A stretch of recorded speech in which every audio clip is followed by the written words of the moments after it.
Welcome to Nachliel's Museum Reviews.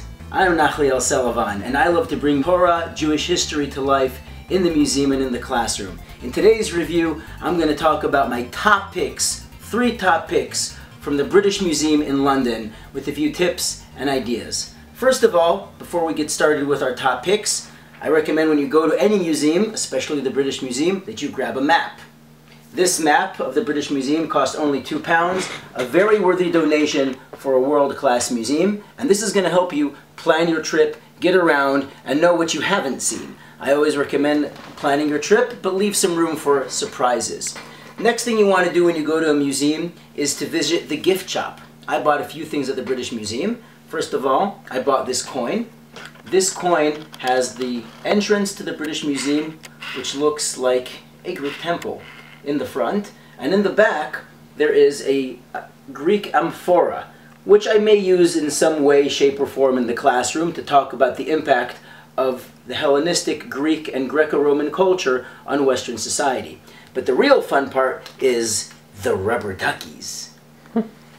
My friend Rabbi Dr. Rafi Zerem, the Dean of London School of Jewish Studies, brought me this idea of using the Pharaoh ducky at the Passover Seder to engage children with the story of the Exodus. And I thought to myself, that's a great idea. Let's get the Roman too. Let's get Cleopatra. Actually, Cleopatra was given to me by a friend. And then we have our Zeus rubber ducky.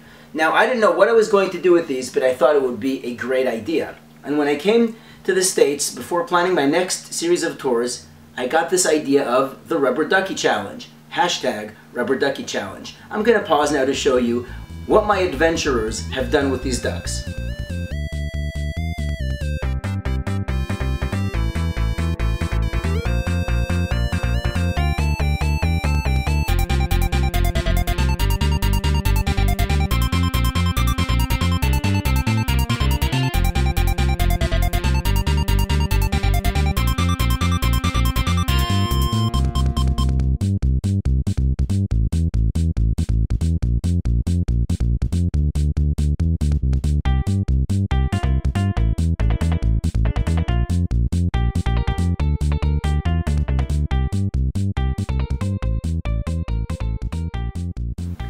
Let's go over today's top picks. My top picks for the British Museum. Number 1, the Rosetta Stone.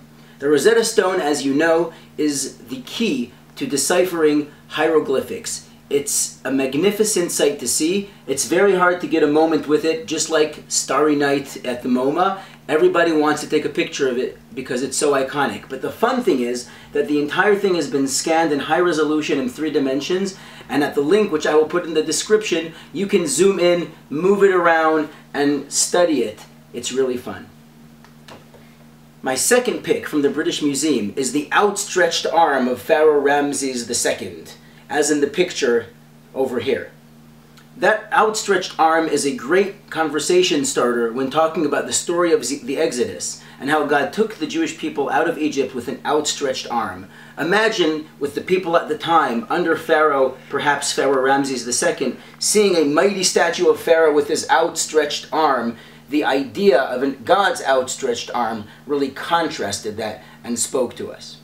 And my third and final pick for the British Museum in London is the Assyrian Galleries. The Assyrian Galleries is a series of rooms depicting the conquest of Lachish and other conquests. For example, here in David Ussishkin's book from Lachish, but they have the entire room, room 12 of the British Museum, with the throne room of King Sennacherib. Please check out the linked videos below and at the end of the video here, which shows you my going through it with Rabbi Dr. Rafi Zerem as we go and explore various parts of the Assyrian Galleries. The Assyrian Empire is the first empire that the Jewish people have encountered. They exiled the 10 tribes, and they're a major player in First Temple period.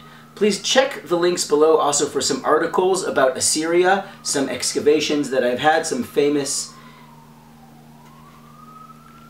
articles and pictures and videos. Until then, please subscribe so you can see the upcoming videos. I'm Nachliel, this is the pod, and this is Torah Intermedia, and I'd love to see you next time. Until then, it's over and out.